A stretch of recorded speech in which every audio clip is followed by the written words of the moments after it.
Alright, so in this episode we're going to be talking about the block cases, and block is just this.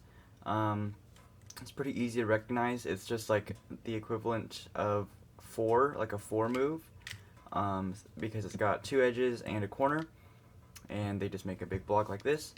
And so there are four shapes that can go with a block. You can have another block, you can have a squid, you can have a hammer, and a pointer. So we're just going to be covering those four cases today. And we're going to start with block. And this is a nice four slicer. There really aren't any mirrors, of course, so it's pretty simple. Just an algorithm. So you put the top one in the bottom left, and you put the bottom one in the bottom right, and you misalign the top, and you're going to break this block. And it's basically one slice. It's basically one slice to Yoshi line, which is one slice to good bar. So the algorithm is 10 slash big F prime slash small u prime slash big U prime slash. So once again,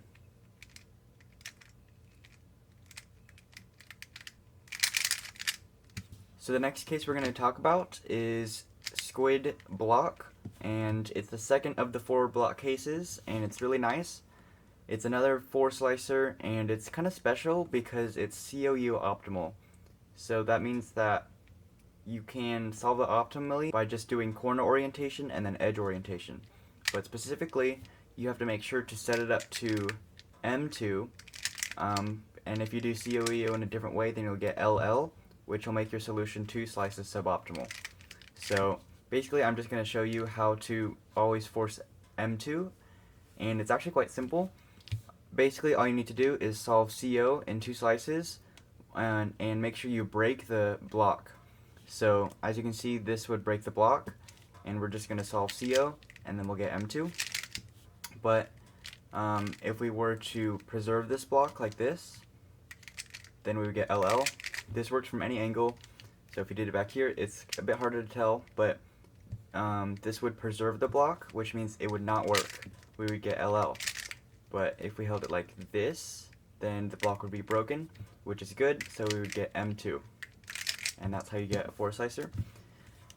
Just an example with the mirror. So the block's on top, here's the squid, we're just going to do COEO, making sure to break the block like this. So CO, and then now we have M2. That's it. Alright, so the third out of four cases that can come with a block is the hammer. So this is hammer block, and it's actually better than the last two because this is a three slicer, which is super nice. So there are, I guess, like four of these cases, but I mean, they're all the same rule. So the first step is to always hold your hammer vertically. And by vertically, I mean like these two edges of the hammer should be like up and down. And always make sure that the corner of the hammer is on the right side of the cube, on the right hemisphere. So you don't, even though this is vertical, the corner is on the left side, and we don't want that for this case. And if it's on the bottom, we don't want it like this because it's on the left. Instead, we would hold it like this. It's still upright, or it's still vertical, but the corner is on the right, and that's what we want for block hammer.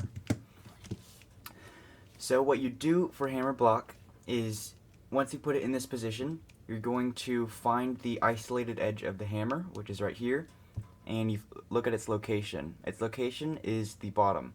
So we want to put the block in a similar position, and we want to put it on the bottom as well. And we want to put it always on the right side of the cube, just like the corner of the hammer. So since the edge is on the bottom, we want the block on the bottom, and so we're going to slice. And then for your next move, you're always going to do a small move, such that you do the bigger move on the hammer layer and the smaller move on the block layer. And what I mean by that is you're going to cross over the corner, which is a bigger piece on the hammer layer, and just going to cross over a single edge on the block. And then you're going to slice, and then you're just going to finish off with a 3 move. So basically it's just one slice to good block. So another example of hammer block. Again, we're going to start by holding the hammer vertically and putting the corner on the right, so like this. And then we're going to put the block in a similar position to the isolated edge of the hammer. In this case, it's on the top, so we want the block to be on top. And once again, the block's always going to be on right, so don't put it here. So you always preserve the block for hammer block. You don't want to break it like in block Squid. In this one, we want to preserve the block.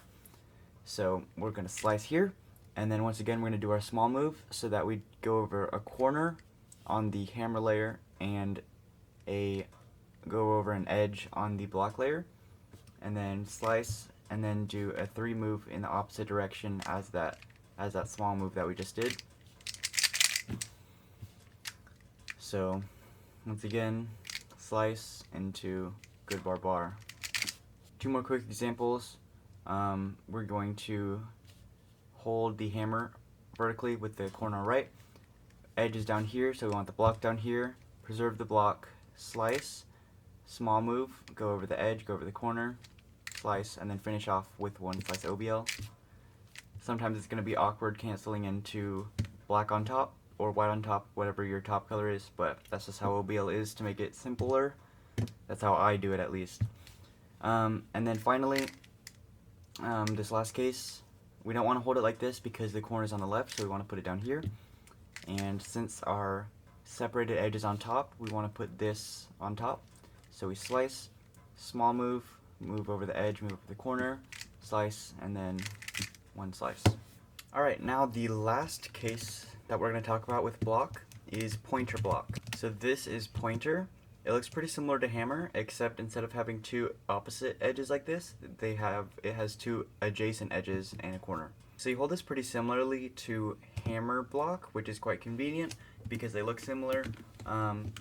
So basically what you do is you, once again, always hold it upright, and that means like this edge, the separated edge, should either be on the top, on the bottom, or the top. But just like hammer, you always want the corner to be on the right side. So this is on the right side. This should be on the right side of the cube. This, you don't want it here because this is on the left side. You want the corner on the right side, and this should be here. So once you put the corner on the right side and it's still upright, you want to put the block in a similar position to the pointer corner. So since it's in the top right, this should be in the top right. Since this is in the bottom right, the block should be in the bottom right. So the first step is to preserve the block. So just change your alignments in a way that will preserve this. And then your alignments will actually dictate what your solution is. So if the top is aligned, like in this case, then you're going to do a 3 on the block. And if the top is misaligned, like in this case, then you're going to do a -3 on the block. So that should be fairly easy to remember. So if it's aligned, if the top is aligned, then you're going to do a +3 on the block. And if the top is misaligned, then you're going to do a -3 on the layer that the block was on. So, for example, for this case, the top is aligned, so we're going to do a 3 on the block layer. And then the next steps are just to do an F2 on that same layer. So you're going to do 2 Fs on the block layer. So we're going to do 1 F, and then we're going to do 2 Fs. But of course for this case we're going to actually cancel into U to D2.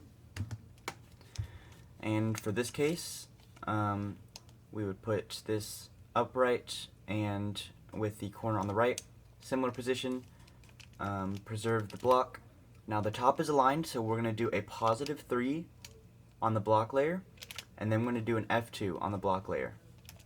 F2, and then cancel into U to D2. Here's another example.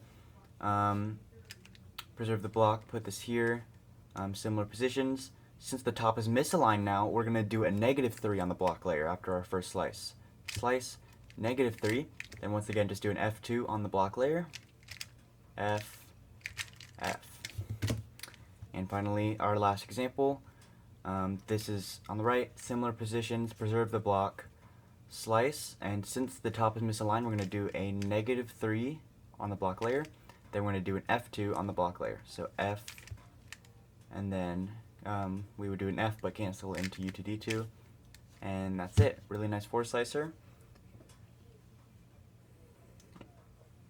So that is the last of the block OBLs. So now theoretically you should know every single OBL that has the block shape in it.